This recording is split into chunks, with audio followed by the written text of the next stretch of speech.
Hello student, next हमारे पास जो instruction है very important call instruction. Call instruction इसलिए इंपॉर्टेंट है क्योंकि इसको समझने में थोड़ा बहुत प्रॉब्लम आता है। अगर मान लीजिए इसकी प्रोसेस को अगर आपने समझ लिया तो आपके पास बहुत अच्छी अप्रोच हो जाएगी किसी भी माइक्रो प्रोसेसर के प्रोग्राम को परफॉर्म करने की। चलो स्टार्ट करते हैं। हेडिंग लगाइएगा call and return instruction. Call and return instruction, इसके बारे में बात करेंगे। सबसे पहले कॉल इंस्ट्रक्शन।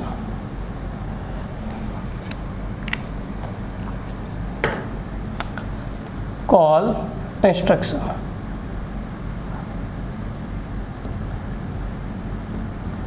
अब देखिए कॉल इंस्ट्रक्शन में होता क्या है ये समझते हैं। एक प्रोग्राम लेते हैं, उसके थ्रू समझते हैं। प्रोग्राम डिटेल नहीं लेंगे, इन जनरल छोटा सा एक प्रोग्राम ले लेते हैं। मान लीजिए कोई मेन प्रोग्राम है हमारे पास, उसको हम परफॉर्म कर रहे हैं, ठीक है। तो कॉल इंस्ट्रक्शन को अगर मान लीजिए आपको ऐसा लगे कि हम प्रोग्राम में कॉल इंस्ट्रक्शन का यूज़ करेंगे तो सबसे ज़रूरी बात वो है कि आप क्या करिए, प्रोग्राम में सबसे पहले स्टैक पॉइंटर को डिफाइन कर दीजिए।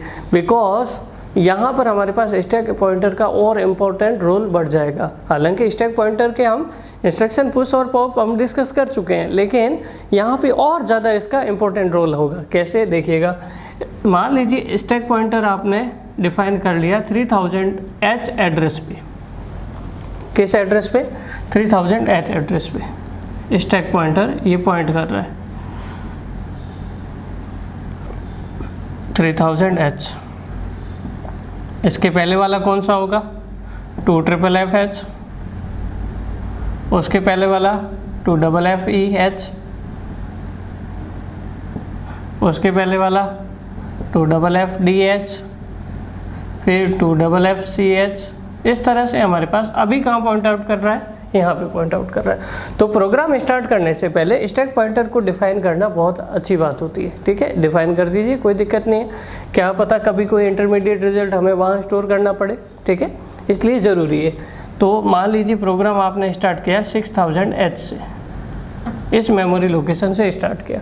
तो ये कितने बाइट का इंस्ट्रक्शन है? 3 बाइट का। एक तो ऑप कोड की बाइट और एड्रेस है, तो इसका मतलब 2 बाइट उसकी हो गई। 1 2 बाइट उसकी हो गई।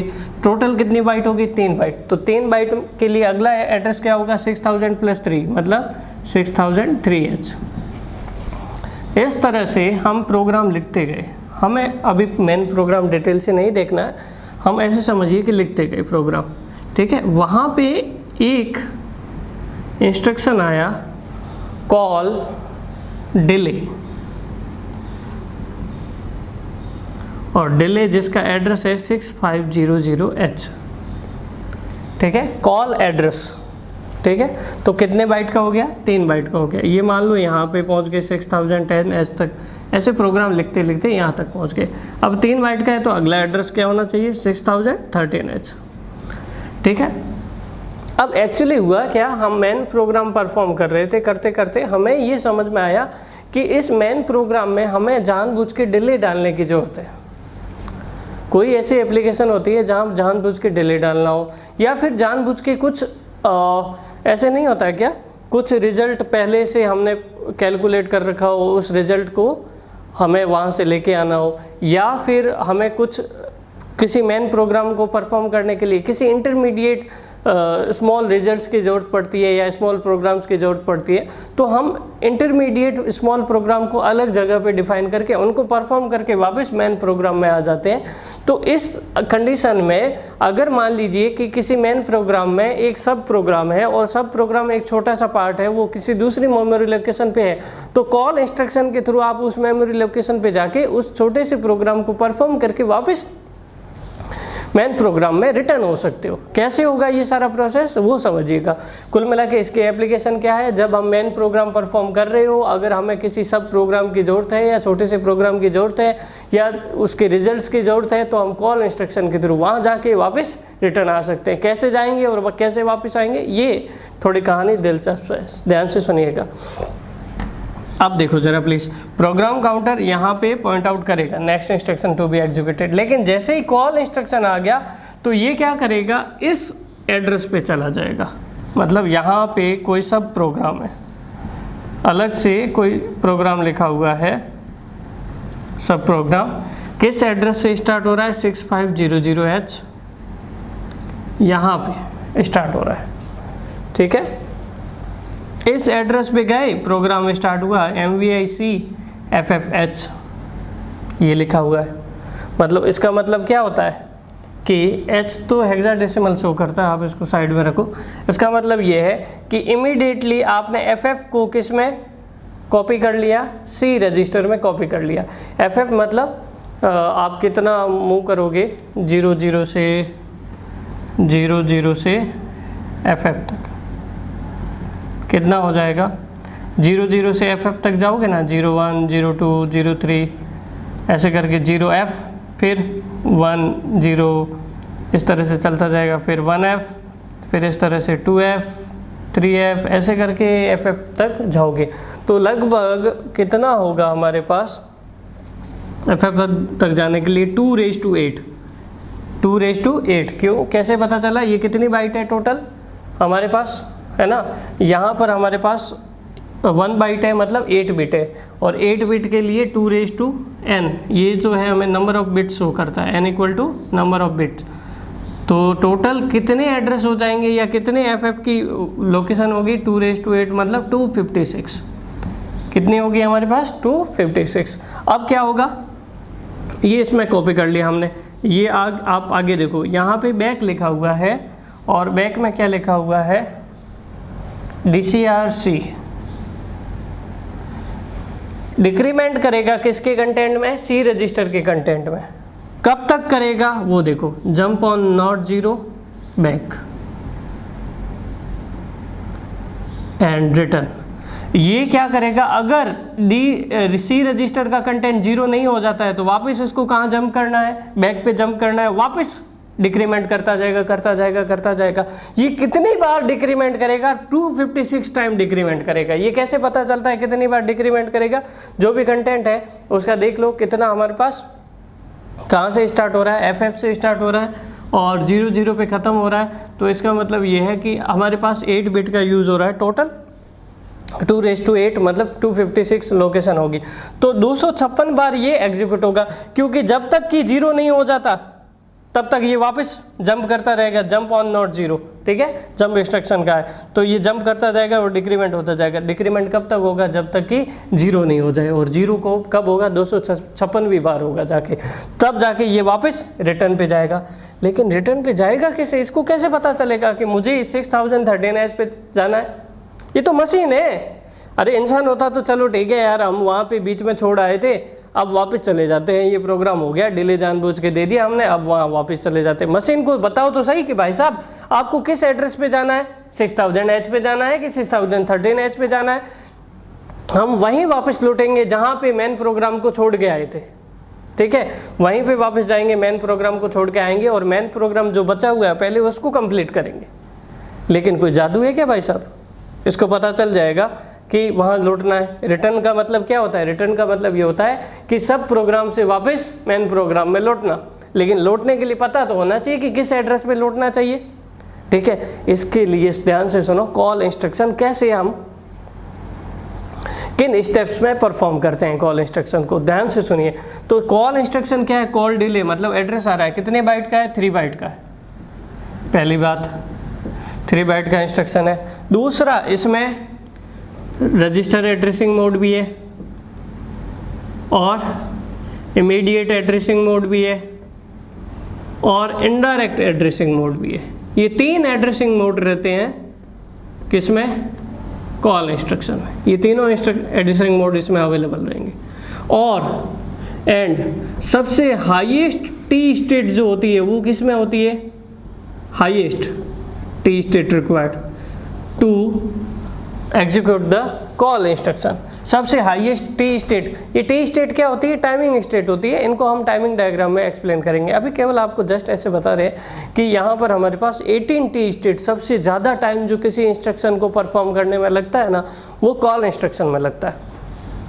ठीक है। तो इसमें ऐसे क्या स्टेप होते हैं, इसको कैसे परफॉर्म करते हैं वो सीखते हैं। हमें ये तो मतलब समझ में आ गया कि कॉल इंस्ट्रक्शन का मतलब क्या है। कॉल इंस्ट्रक्शन का सीधा साफ सुथरा मतलब ये है कि अगर मैं मैन प्रोग्राम परफॉर्म कर रहा हूँ और मुझे किसी बीच में इंटरमीडिएट रिजल्ट की ज़रूरत है या छोटे से प्रोग्राम को परफॉर्म करने की ज़रूरत है, तो वहाँ जाके उस प्रोग्राम को परफॉर्म करके वापस आएंगे मैन प्रोग्राम में। यहाँ पे क्या ज़रूरत थी, जानबूझ के डिले देना था, वहाँ जाके डिले दिया, 256 बार ये साइकिल चलेगा, तब तक इसको डिले मिलता रहेगा, फिर वापस मैन प्रोग्राम में आ जाएगा ये।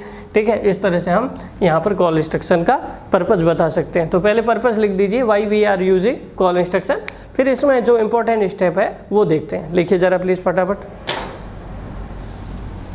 Call instruction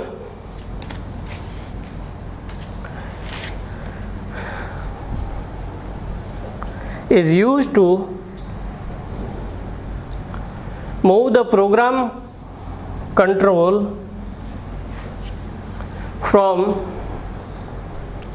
main program to subprogram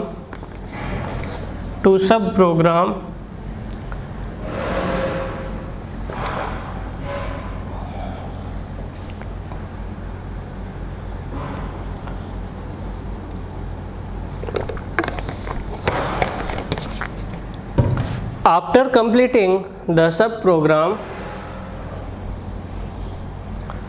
Program controller is returned to the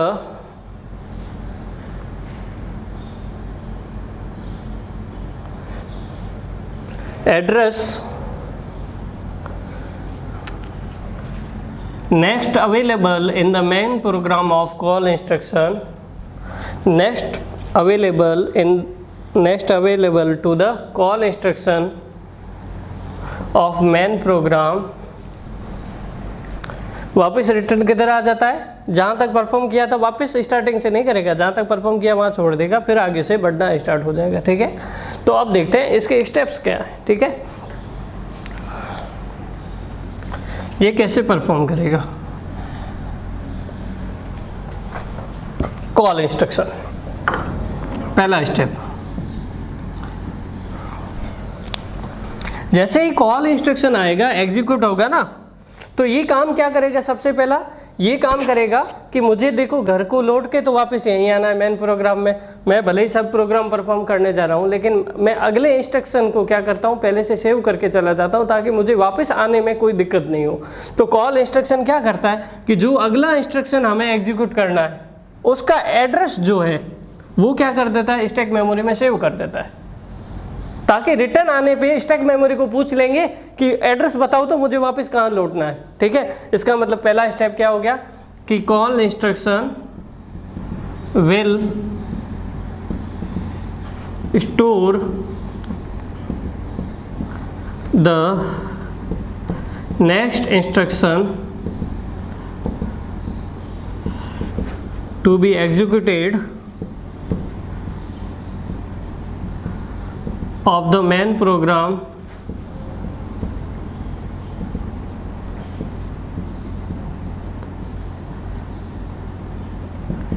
in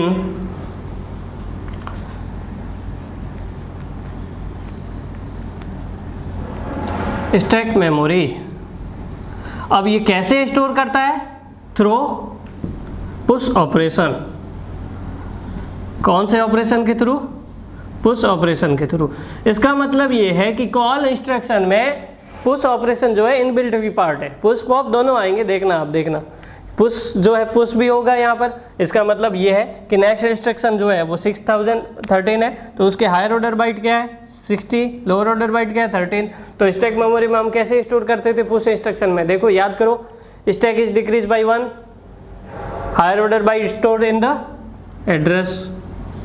फिर क्या होता है, stack is again decrease by 1, lower order byte stored in the again address, जो एड्रेस है उसमें स्टोर हो जाता है। तो ये स्टेप्स होते थे। तो इसके इंटरनल स्टेप्स लिख दो। पहला क्या था, लिखिए इसमें, स्टैक इज डिक्रीज बाई 1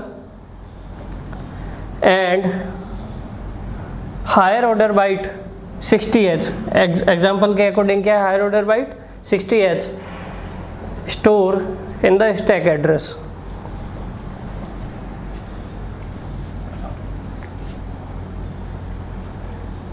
इसी में दूसरा पार्ट क्या होगा, stack is again decrease by 1, stack is again decreased by 1 and lower order byte store in the stack address.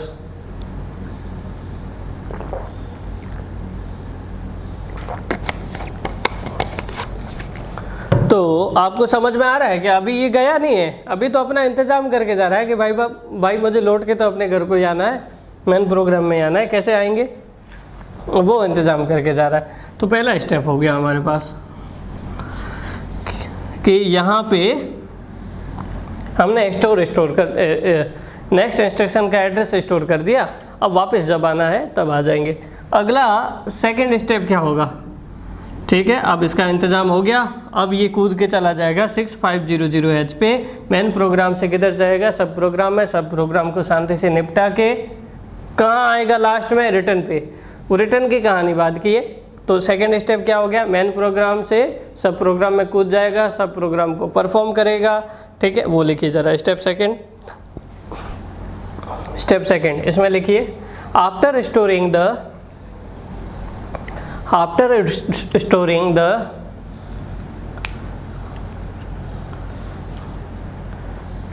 Next instruction of main programme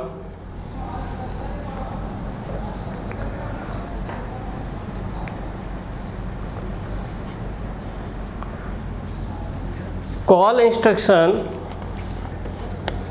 will move the program control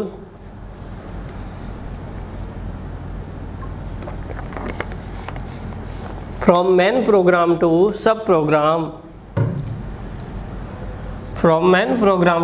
subprogram, and after that perform the subprogram, सब programme को perform करता है, ठीक है। तो भाई साहब सब प्रोग्राम परफॉर्म हो रहा है, ठीक है, सोच लो, ठीक है। अब होगा क्या तीसरे स्टेप में, अब भाई डिले तो हो गया 256 बार ये घूमता गया जब तक कि 0 नहीं हो गया, FF से 0 तक यहाँ पे डिले हो गया। अब इसको 0 हो गया तो रिटर्न तो जाना पड़ेगा। तो रिटर्न जाने के लिए ये क्या करेगा, पॉप करेगा। पॉप ऑपरेशन क्या होता है, पॉप ऑपरेशन होता है कि जो हमने स्टैक मेमोरी में एड्रेस स्टोर किया है ना, वापस उसको रिटर्न इंस्ट्रक्शन को बताओ कि भाई साहब आपके जो लौटने का एड्रेस है ना वो 6013H है, आप वहाँ पे लौट जाओ मेन प्रोग्राम में। तो 6013H पे जो भी इंस्ट्रक्शन होगा वो एग्जीक्यूट हो जाएगा। तो अगला स्टेप थर्ड में लिखिएगा रिटर्न इंस्ट्रक्शन, इसी का ही पार्ट है रिटर्न इंस्ट्रक्शन। ये क्या है, 1 बाइट का है, रजिस्टर इनडायरेक्ट एड्रेसिंग मोड है, register and indirect addressing mode,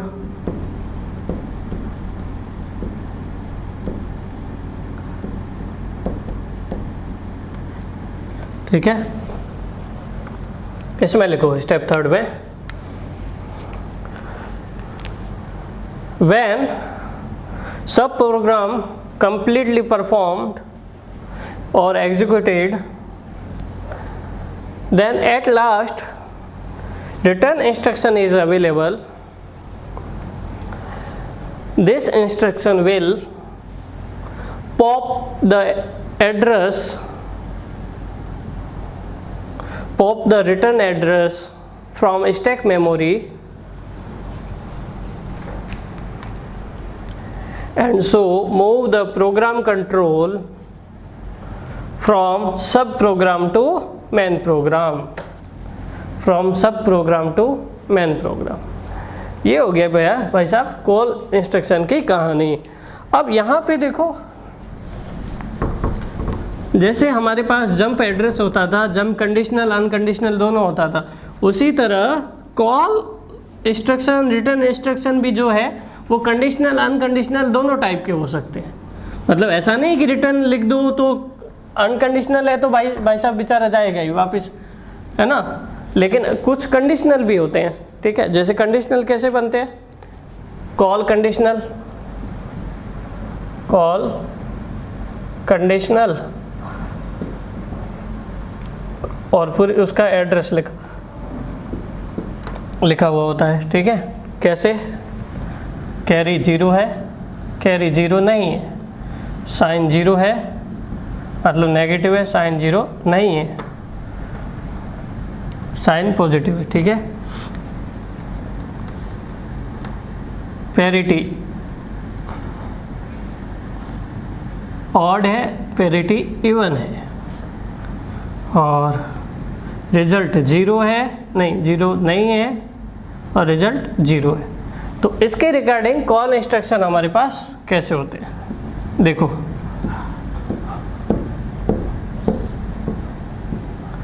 किसी भी प्रोग्राम में अगर आप लिखते हो कॉल ऑन नॉट कैरी, अभी कैरी नहीं है, तो ये ऑपरेशन परफॉर्म हो जाएगा, ठीक है। कॉल ऑन कैरी का मतलब कैरी 1 है तो ही काम करो, अदरवाइज मत करो। कॉल ऑन नेगेटिव या माइनस, नहीं सॉरी, कॉल ऑन पॉजिटिव तो ही काम करो, अदरवाइज नहीं करो। कॉल ऑन माइनस तो काम करो, अदरवाइज नहीं करना।